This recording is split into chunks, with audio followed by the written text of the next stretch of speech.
खोपड़ी पर पड़ने वाली जरब ने उसे दुनिया और माफिया से बेखबर कर दिया। कलाशनकोव बदस्तूर उसके हाथों में दबी हुई थी, लेकिन इस गाफिल शख्स के हाथों में वो गन अब एक लाठी से ज्यादा अहमियत नहीं रखती थी। थोड़ी देर पहले उसने अंधाधुंध फायरिंग करके उसका मैगजीन खाली कर दिया था। मैंने उसे गन फेंकने का हुक्म महज इस एहतियात की बिना पर दिया कि वो कोई चालाकी दिखाकर गन को रीलोड ना कर ले। उसी वक्त खिड़की के पर्दे में सरसराहट हुई। मैंने चौंक कर खिड़की की जानिब देखा, उसकी दूसरी तरफ दौड़ते हुए कदमों की आवाज उभरी। वहाँ खिड़की के पीछे जो कोई भी मौजूद था फरार होने की कोशिश कर रहा था, और वो मियां जायद भी हो सकता था। जल्दी मुझे अंदाजा हो गया फरार होने वाले कम से कम 2 अफराद थे। मैं लपक ड्राइंग रूम से बाहर आया। जब मैं नकली मियां जायद से गुफ्तगू कर रहा था तो उस वक्त मैंने खिड़की के पर्दे में पूरी तरह हरकत को नोटिस किया था। पर्दे की हालिया सरसराहट ने यह बात साबित कर दी कि उस पर्दे की ओर से कोई मुसलसल अंदर झांक रहा था। मैं तेजी से दौड़ते हुए उस जानिब पहुंचा जिधर वो खिड़की खुलती थी। वो एक बरामदा नुमा जगह थी जिसके सामने सरसब्ज लान अपनी बहार दिखा रहा था। मेरी उकाबी निगाह बरामदे के आखिरी सिरे तक जा पहुंची और मैंने वहां किसी को मुड़ते हुए देखा। मुझे उस शख्स की सिर्फ पूंछ नजर आई और मैंने उसके लिबास से उसे पहचान लिया। ये वही ड्राइवर था जो लैंड क्रूजर को चलाकर डेंटल क्लिनिक से यहाँ तक आया था। मैं चीते की रफ्तार से उसके अकब में लपका चंद सेकंड में मैं उसके सर पर पहुंच चुका था। वो एक कमरे का दरवाजा खोलकर अंदर दाखिल होने की कोशिश कर रहा था। मैंने एक लंबी जस्ट भरकर उसकी ये कोशिश नाकामयाब बना दी।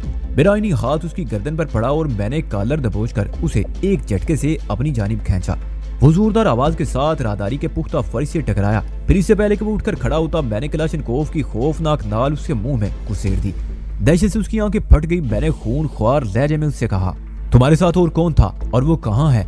मेरे हाथ में थमी कलाशनकोव की सारी गोलियां फायर हो चुकी थी। असलम ने एक तवील ब्रेस्ट मारकर गन को खाली कर दिया, मगर जमीन पर पड़ा हुआ वो ड्राइवर इस राज से वाकिफ नहीं था, लिहाजा उसकी खौफजदगी जेन्युइन थी। उसने दहशत अमेज अंदाज में अपने हाथों को हरकत दी। मैं उसका इशारा समझ गया। वो गन की नाल को मुंह से निकालने के लिए इल्तिजा कर रहा था ताकि मेरे सवालों का जवाब दे सके। मेरे खौफनाक अंदाज में कहा, जवाब देने के लिए तुम्हारी जबान का आजाद होना जरूरी नहीं, तुम इशारों में भी बता सकती हो। फिर मैंने उसके हल्क में घुसी हुई कलाशनकोव की नाल पर थोड़ा सा दबाव बढ़ाया और पूछा, क्या वो मियां जाहिद हुसैन है? उसकी गर्दन में हल्की सी जुम्बश पैदा हुई। मेरे सीने से इत्मीनान की सांस खारिज हुई। मैंने कहा, वो किस तरफ गया है? उसने आज से कमरे के बंद दरवाजे की जानिब इशारा किया। उसके इस जुम्बशी जवाब के बाद मुझे कुछ और नहीं पूछना था। उस शख्स से मेरी कोई दुश्मनी नहीं थी, मगर मैं उसे आजाद भी छोड़ने का रिस्क नहीं लेना चाहता था। लिहाजा मैंने उसे दुनिया गफलत में पहुंचाने का फैसला किया। नाल को उसके मुंह से बाहर निकालकर मैंने अपने हाथों की मशाक उंगलियों को उसकी गर्दन पर आजमाया और उसे 2-3 घंटे के लिए अंटा गफील कर दिया। ये काम मैंने चंद सेकंड में अंजाम दे लिया। खाली गन को भी मैंने वहीं फेंक दिया। फिर मैं एक लम्हा जाया किए बगैर उसी जानिब रींग गया जिधर ड्राइवर ने इशारा किया था। दरवाजा अंदर से बंद था। मैंने हैंडल को घुमाकर चंद झटके दिए, मगर दरवाजा ना खुल सका। मुझे B-38 के वो लम्हात याद आ गए जब मैं मियां जायद के कमरे के दरवाजे को खोलने के लिए ची की कुव्वत को आजमाया था। मैं इन लम्हात को कभी नहीं भूल सकता जब वो शैतान सिर्फ इंसान मुझे चकमा देकर बंगले से फरार होने में कामयाब हुआ था। आज मैं उसे ऐसा कोई मौका देने की पोजीशन में बिल्कुल नहीं था। बंगले में इस वक्त हम दोनों के सिवा और कोई नहीं था। थोड़ी देर पहले होने वाली फायरिंग अब किस्सा पारीना और सदाए मादी करीब में बदल चुकी थी। मैंने कमरे का दरवाजा खोलने की बजाय उसे भी ज्यादा जरूरी काम पहले करना मुनासिब समझा। वो ड्राइवर के बेसु हरकत जिस्म के ऊपर से फलांग कर मेन गेट की जानिब दौड़ लगा दी। गेट अंदर से बंद था, मगर उसमें ताला नहीं लगा था। गेट का ताला कुंडी के हुक से लटक रहा था। मैंने बिजली किसी सूरत से वो ताला बंद किया। अब चाबी के बगैर उस ताले को नहीं खोला जा सकता था, और ताला खुलने से पहले वो गेट वहां नहीं हो सकता था। ये सारी कार्रवाई चंद सेकंड में हो गई थी। इस काम से फारिग होकर मैं गैराज की जानिब बढ़ गया। 2 गाड़ियां वहां पहलू बपहलू खड़ी थी। उनमें एक तो वही स्याह लैंड क्रूजर थी जिसमें सवार होकर मैं इस बंगले तक पहुंचा था, और दूसरी एक व्हाइट हुंडा एकार्ड थी। मुझे याद आया कि बंगला नंबर B-38 से फरार होने के लिए मियां जायद एक सफेद हुंडा एकार्ड ही का सहारा लिया था। गोया इस बंगले में उस मरदूद की मौजूदगी मुसल्लम थी। मैंने चंद सेकंड में दोनों गाड़ियों के इंजनों से मामूली छेड़छाड़ करके उन्हें ऐसा बना दिया कि वो मुकम्मल चेकअप के बगैर स्टार्ट होने की सलाहियत से महरूम हो गई। कोई भी शख्स अफरा तफरी के आलम में उन्हें इस्तेमाल करके बंगले से रुखसत नहीं हो सकता था। गोया मैंने मियां जायद के फरार की तमाम राहें मसदूद कर दी। मैं मुतमईन होकर बंगले के अंदरूनी हिस्से की जानिब बढ़ गया। मेरी मुतलाशी नजर किसी माकूल गोशे को ढूंढ रही थी। इस मरहले पर मैंने किसी कमरे में दाखिल होने की जरूरत नहीं महसूस की। मैं एक सतून की आड़ में ऐसी जगह खड़ा हो गया जहां से बंगले का मेन गेट, गैराज और उन दोनों मुकामात का दरमियानी रास्ता वाज़ेह तौर पर नजर आता था। जल्द या बदेर मियां जायद को इस बंगले से निकलना था, और वो मेरी निगाह में आए बगैर कहीं भी नहीं जा सकता था। बंगले के कमरों में अंधाधुंध चकराने से बेहतर था कि उसे गात लगाकर शिकार किया जाए। इस वक्त रात के लगभग 11 बजे थे। डिफेंस का फेद अभी ज्यादातर गैर आबाद पड़ा था, इसलिए वहां सन्नाटे का राज था। मुझे इस कोशे में ज्यादा देर इंतजार नहीं करना पड़ा।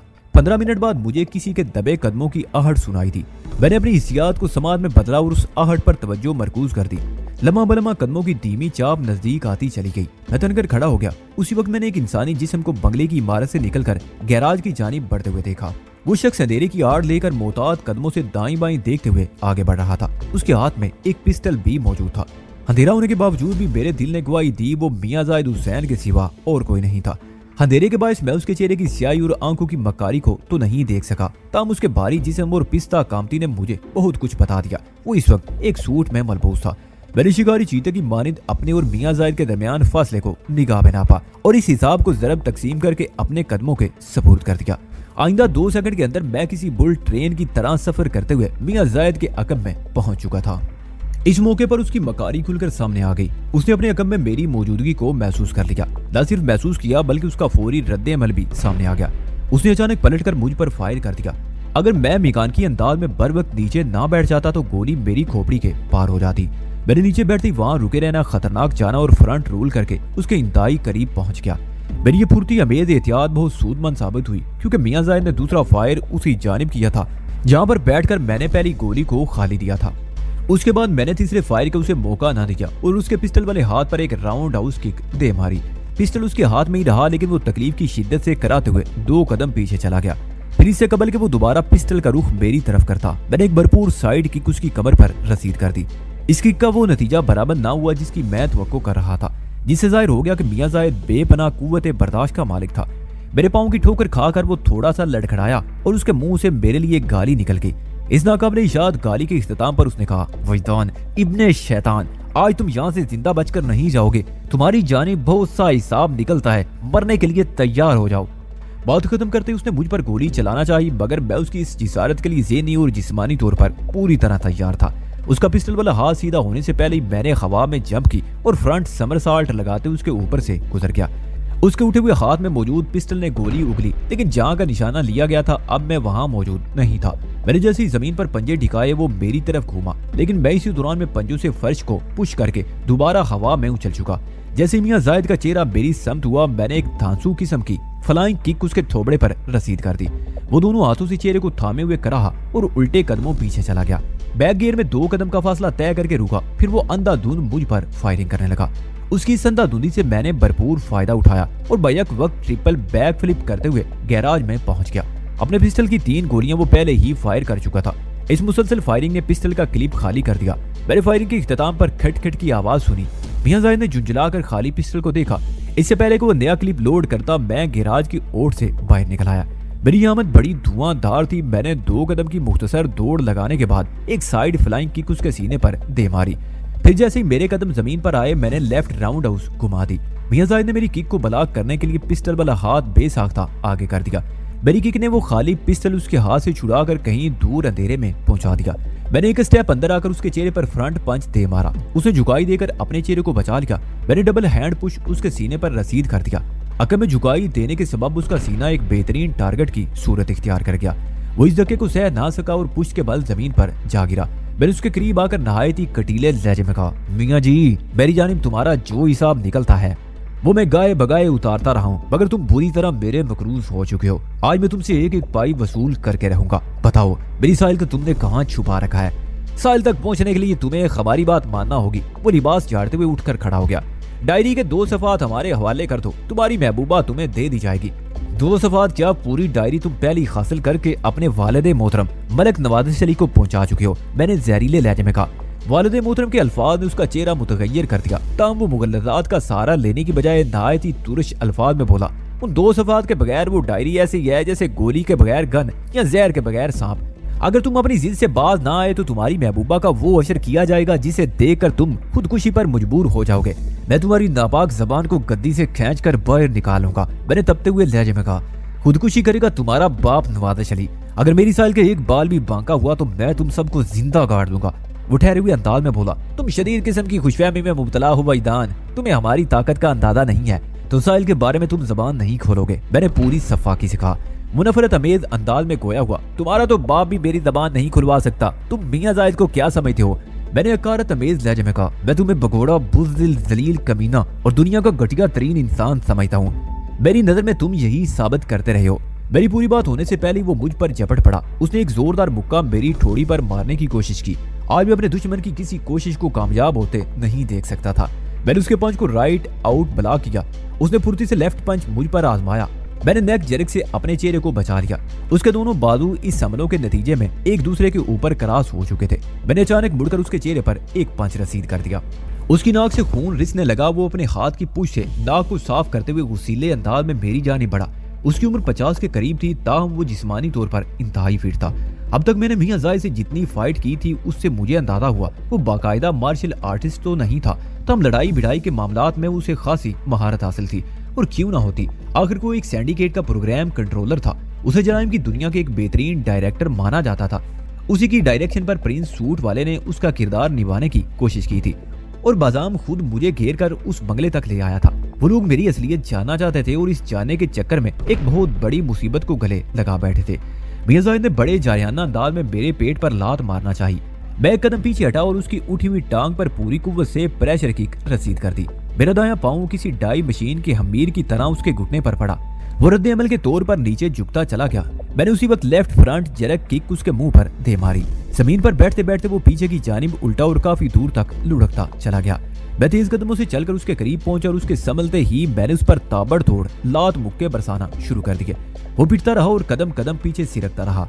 हम फाइट करते हुए एक बरामदा नुमा रायदारी में आ गए। यहाँ थोड़े फासले पर ड्राइवर बेहोश पड़ा था। मैंने असलम नामी गन बरदार से छीनी हुई खाली कलाशनकोफ ड्राइवर के नजदीक ही फेंक दी थी। जाहिद हुसैन ने चालाकी दिखाते हुए गन उठा ली। उसकी नाल का रुख मेरी जानिब उठाते हुए गुर्राया, खेल खत्म वैसा आजम, लाओ ये बैग मुझे दे दो। उसका इशारा उस बैग की तरफ था जो मैंने अपनी गर्दन में डाल रखा था। मियां जायद को इस बात की खबर नहीं थी कि वो खाली गन के बल पर मुझे धमकाने की कोशिश कर रहा था।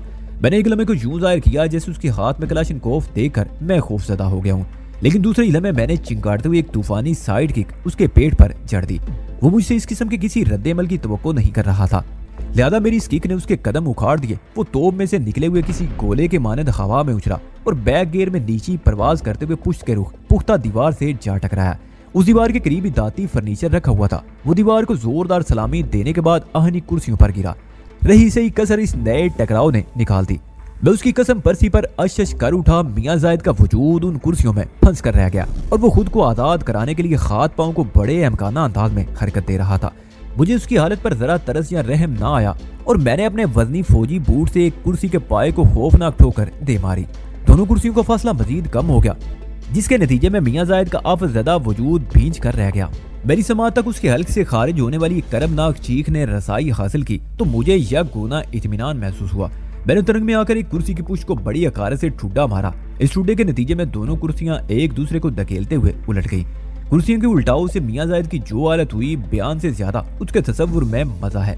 चंद लम्हात बाद वो हामता लंगड़ाता उठकर खड़ा हो गया। मैंने उसके करीब आकर पंच मारने का डाय दिया। वो धड़ाम से फर्श पर जा गिरा। उसकी समझ ने मुझे बता दिया कि हिम्मत का दामन उसके हाथ से छूट चुका था। मैंने चंद में उसके उठने का इंतजार किया, लेकिन जब बावजूद कोशिश किए भी वो उठने में कामयाब ना हो सका तो मैं उछलकर उसके सीने पर सवार हो गया। वो शिकस्त खुर्दा अंदाज में मुझे देखने लगा। उसकी आंखों में दुनिया जहान की बेबसी समट आई।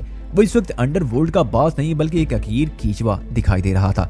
उसे इस हालत में देखकर कोई यकीन नहीं कर सकता था कि ये वही शख्स है जिसके इशारे अबरू पर इंसानी जान को इस जहां से उस जहां मुंतकिल कर दिया जाता है। इसकी सारी सफाकी और दरिंदगी पता नहीं किस किस रास्ते उसके जिस्म से खारिज हो चुकी थी। किसी बेबस और लाचार इंसान को देखकर खुश होना अच्छी बात नहीं, लेकिन मैं इस वक्त बहुत मसरूर था। उसकी वजह यह हो सकती थी कि मियां जायद हुसैन कोई इंसान नहीं बल्कि शैतान सिफ्त इंसान नुमा जानवर था। वो किसी किस्म की रो रियायत का हकदार नहीं था। अगर मैं उस पर रहम खाकर उसे आजाद कर देता तो उसकी बेबसी और लाचारी पलक झपकने में गायब हो जाती। वो पहले से कहीं ज्यादा इंसान दुश्मन और शैतान दोस्त साबित होता। मैंने उसकी आंखों में बहुत दूर तक झांकते हुए सर्द लहजे में इस्तफसार किया, साहिल कहाँ है? वो खामोश रहा। मैंने उसकी आंखों में सरासीमगी को करवट लेते हुए महसूस किया। उसकी डिठाई नुमा खामोशी ने मेरे जुनून में इजाफा कर दिया। मैंने उसके मनूस चेहरे को मुक्कों की बरसात से लहू लुहान कर दिया। फिर उसे गिरेबान से झुंझोड़ते हुए अपना सवाल दोहराया, मेरी साहिल को तुमने कहाँ छुपा रखा है? वो बदसूर खामोश रहा जैसे उसने जबान ना खोलने की कसम खा रखी हो। उसकी समझ ने मेरी झुंझलाहट में इजाफा कर दिया। मैंने धमकी अमेज अंदाज में कहा, मैं ये सवाल तुमसे आखिरी मर्तबा पूछ रहा हूँ मियां जायद, अगर मुझे जवाब ना मिला तो मेरे किए का भी कोई जवाब नहीं होगा। तुम मेरा मतलब समझ रहे हो ना? उसके ऊँटों को हल्की सी जुम्बश हुई मगर आवाज ना पैदा हो सकी। मैंने दो टोक लहजे में पूछा, साहिल इस वक्त कहाँ है? आज सुबह मैंने उसे लाहौर भेज दिया है, वो अकलाट अमेज लहजे में बोला। मैंने इस्तफसार किया, लाहौर या रखा वाली? अगर मेरी साहिल रखा वाली रवाना हो चुकी है तो तुम यहाँ क्या कर रहे हो? मैंने कहा, तुम्हें तो इस वक्त कखा वाली में होना चाहिए। उसकी आंखों में वहशत उबर आई। मैंने पूछा, वो किस जरिए से लाहौर भेजी गई है और कब तक रखा वाली पहुंच जाएगी? बाई रोड प्राइवेट जीप में, उसने रुक कर नहीफ आवाज में बताया। वो कल सुबह लाहौर पहुंचेगी और दोपहर में रखा वाली। मैंने अपना हाथ बेसख्ता अपनी पिंडली की जानिब बढ़ा दिया। इस पिंडली पर इम्तियाज अली की यादगार मेरा साथी मेरा यार मुस्तकिल सकूत रखता था। मैंने एक झटके से उस कातिल खंजर को चर्मी केस से जुदा किया। मोले खंजर का प्यासा फल मियां जायद की निगाह में चमका तो उसके रहे से खवास पर बिजली सी गिर पड़ी। उसकी आंखों में जागती वहशत में 1000 गुना इजाफा हो गया। मैंने उसके चेहरे पर मौत को मंडलाते हुए देखा। वो मुर्दा आवाज में किकियाया, मुझे माफ कर दो वजदान, माफी का वक्त गुजर चुका है। गुजरे हुए वक्त को कौन वापस ला सकता है? कोई नहीं, कभी नहीं।